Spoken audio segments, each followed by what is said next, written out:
Breaking news tonight at 6:30. Police launch pepper spray and blast balls to disperse crowds as Seattle protests turn to chaos and vandalism.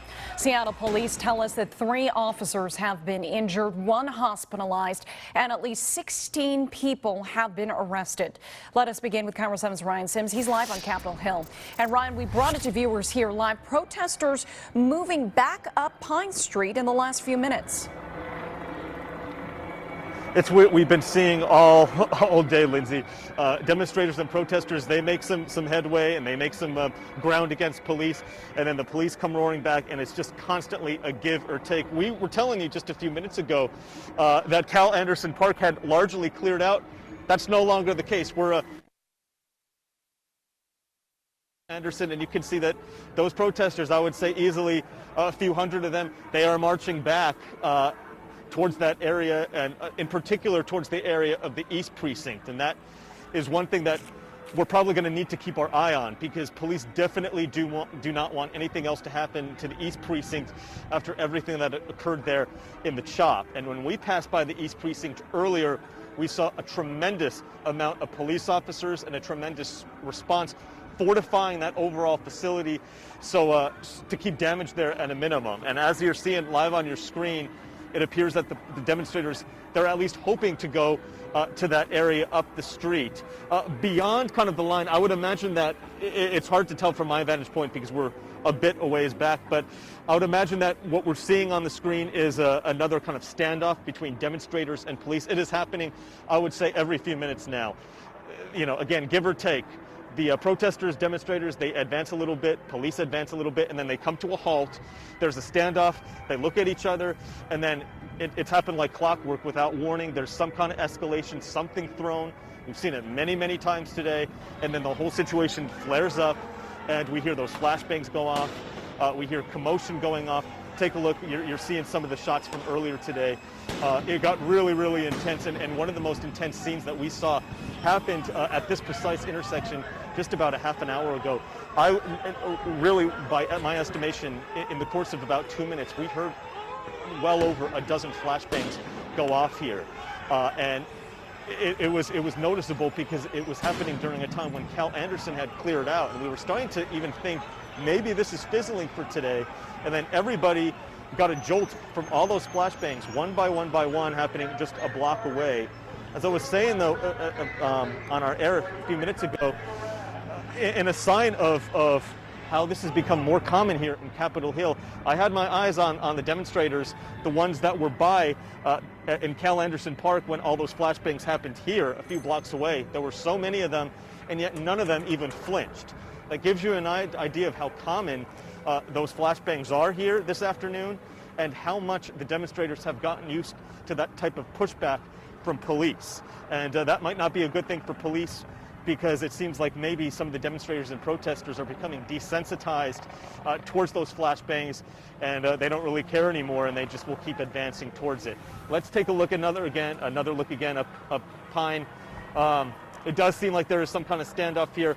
We are, immediately after this, we're going to head over to Cal Anderson Park, because that seems like where much of the action is. Yet again, that's where the action was earlier. It seems like that is what is happening again.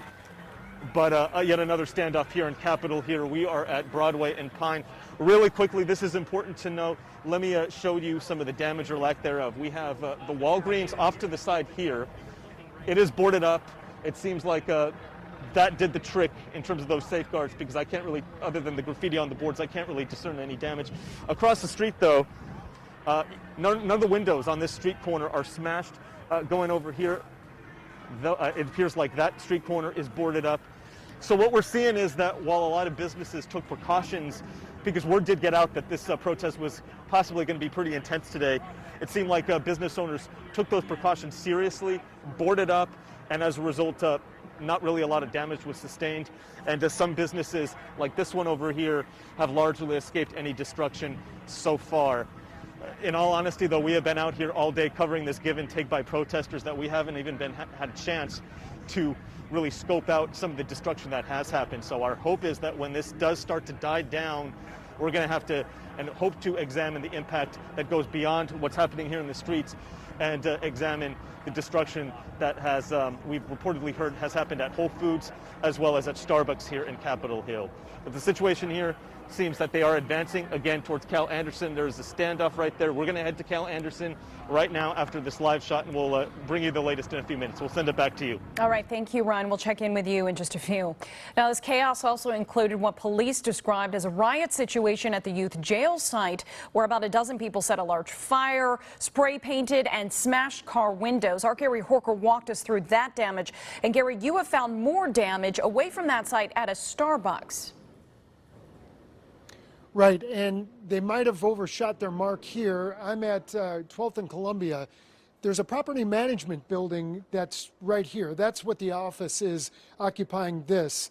And apparently, check out all this glass. The rioters went down and they spared no glass because I believe their target was not originally this. And it looks like there's blood on the ground there, so hopefully nobody was seriously injured. It was this. What you're about to see here is probably the most damaged and destroyed. What was a Starbucks this morning is now completely looted.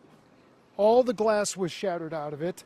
And, you know, what's more disturbing, I think, to me right now as I talk to you, Lindsay, is that there is, as I'm standing here talking to you, zero security securing this building, this facility.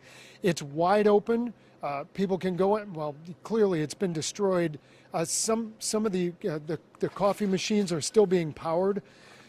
So everything off the wall has been destroyed. Everything in the refrigerators was cut loose. People took knives and sliced what they couldn't smash.